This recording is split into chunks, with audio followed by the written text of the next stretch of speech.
안녕하세요 여러분, 해피고 선생입니다. 오늘은 비싼 것이 좋고 싼 것은 나쁜 것일까 라는 주제로 한번 영상 찍어 보도록 하겠습니다. 네, 경제용어 17번째 시간입니다. 고명환 작가님의 책에 나오는 부록 부분에 나오는 경제용어, 오늘은 공급 탄력성과 수요 탄력성이라는 용어를 한번 정리를 해 보겠습니다. 수요와 공급은 여러분들 많이 들어보셨죠, 그죠? 다 누구나 다 아는 내용입니다. 자, 가격은 이 수요와 공급에 따라서 결정이 되겠죠. 그래서 우리가 마트에 가도 어떤 때는 같은 물건이라도 어떤 때는 비쌀 때가 있고 어떤 때는 또 쌀 때가 있죠, 그죠? 그래서 공급에 따라서 당연히 또 어떤 부류들이 많이 사느냐에 따라서 또 수요에 따라서 가격이 움직인다는 것이죠. 그래서 이 가격이라는 것은 공급 되는 그 양과 또 우리가 사줘야 되겠죠, 그죠? 수요에 따라서 움직인다라는 것이죠. 이 너무 상식인데, 자, 그러면 공급이 원활하다라면 이 가격이 크게 오르내리지 않고, 네, 원래의 가격, 뭐 1,000원이라면 1,000원 선을 계속 유지를 하지만 어떤 일로 인해서 갑자기 뭐 지금처럼 여러분 뭐 더위가 너무 심하다든지 아니면 폭우라든지 이런 것 때문에 뭐 생산되는 것에 차질이 생기면 당연히 가격은 안정적이지 못하겠죠. 그래서 공급이 원활하면은 가격이 안정적이지만 어떤 이슈로 인해서 뭔가 큰 사건이 터지면은 당연히 그 제품이라면 이렇게 가격 변동이 심하게 올 수 있겠죠. 그래서 우리가 지난 시간에 한번 생각해 보면 2021년 말에 신문이나 언론에 되게 많이 떠들었었죠. 그죠? 요소 수 대란이 일어나가지고 중국과의 뭐 이런 문제들 얘기하면서 되게 크게 이슈가 됐었죠. 그죠? 그리고 코로나19 때도 마찬가지. 여러분, 우리가 평소에는 마스크 당연히 우리가 부족하다라는 걸 못 느끼고 살았습니다. 근데 코로나19 때는 누구나 마스크를 써야 되는 상황이 오다 보니까 그만큼의 준비가 당연히 안 돼 있었죠. 그래서 마스크 대란이 일어났습니다. 우리 뭐 주민번호 끝자리를 뭐 이렇게 해서 가서 사기도 하고 그런 시간이 있었죠. 그죠? 그때는 당연히 살려는 사람은 많은데 네, 이 마스크는 요소수는 적다 보니까 당연히 부르는 것이 값이 돼버리는 그런 상황, 가격이 상승하는 상황이 올 수밖에 없겠죠. 그러면 이것이 결국 수요 공급이 우리가 오늘 말하고 싶은 공급 탄력성, 수요 탄력성 이런 것과 용어가 경제 용어가 대체돼서 나올 수 있는데, 자, 그럼 공급 탄력성이라는 것은 무엇이냐? 자, 상품의 공급 능력에 따라서 앞서 말한 것처럼 많이 당연히 공급이 되면 가격이 싸지겠지만 그게 적다라면 당연히 가격이 올라가겠죠. 그죠? 그래서 상품의 공급 능력에 따라서 가격 변동을 좀 측정하려고 만든 게 공급 탄력성이라는 것이죠. 자, 그럼 어떤 걸 우리가 탄력적이라 하나, 어떤 걸 비탄력적이라 하나 구분이 필요하겠죠.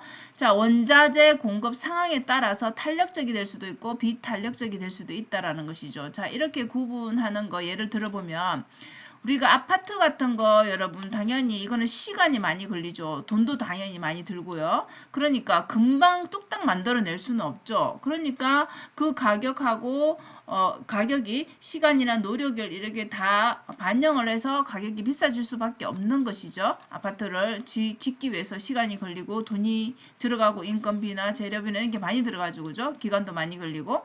근데 우리가 붕어빵도 물론 틀이 있어서 그렇게 딱딱 만들어져야 되겠지만 틀이 있다라고 친다라면 붕어빵 같은 경우에는 금방금방 찍어낼 수 있죠.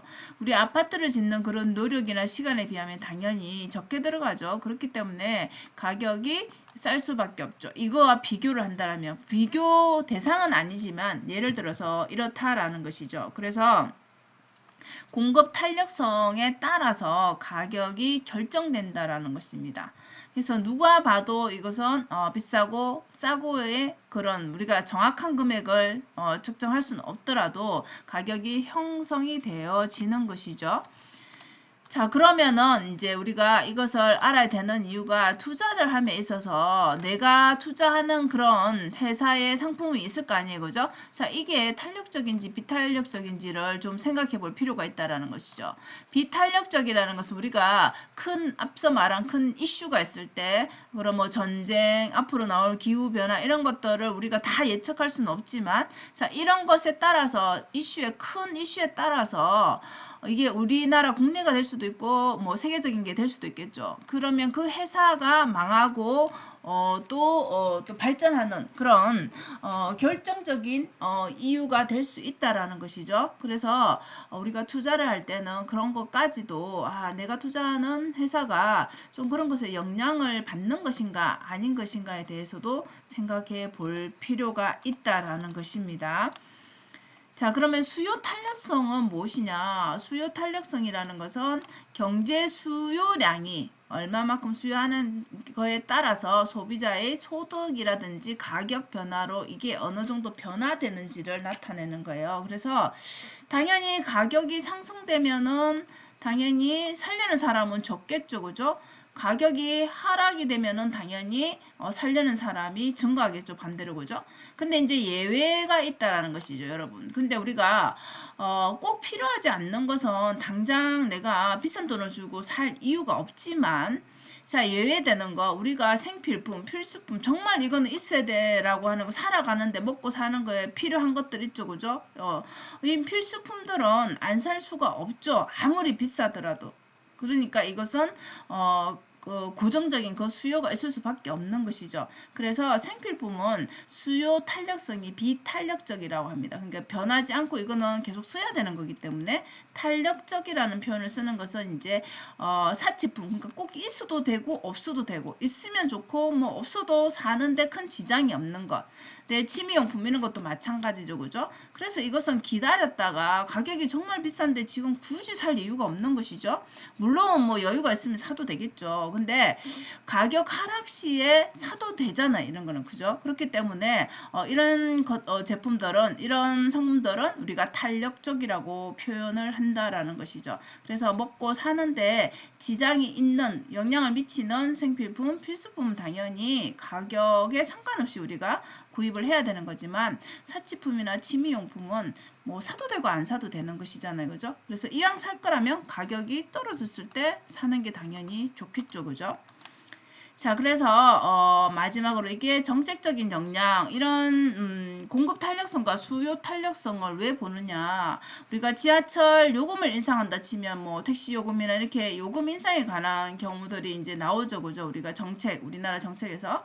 그럼 수요가 탄력적인 경우에는 수입이 증가하는 걸로 영향을 주지만, 이 요금을 인상했을 때 탄력적이면은 수입이 오히려 감소하는 게 된다라는 것이죠. 그럼 이런 것들을 봐야 되는 이유가 이 기업의 가격, 기업도 가격을 정하잖아요. 그죠? 정부의 정책, 이런 것에 핵심적인 역할을 하기 때문에 이런 공급 탄력성, 수요 탄력성을 생각해야 된다는 것이죠. 이것은 우리나라가 뭔가를 정책을 하고 회사가 기업이 경영하고 이런 거에만 영향을 미치는 것이 아니라 결국 내가 투자를 하면 투자하는 게 회사잖아요. 그죠? 그렇기 때문에 나에게도 영향을 미칠 수 있는 것이라는 거죠. 그래서 우리가 가격 변동, 그죠? 이런 것들도 한번 눈여겨봐야 되고, 정책을 또 어떻게 쓰는지도 한번 봐야 되고, 그 다음에 사회적인 이슈가 생겼을 때 이런 것은 어디에 영향을 주겠구나,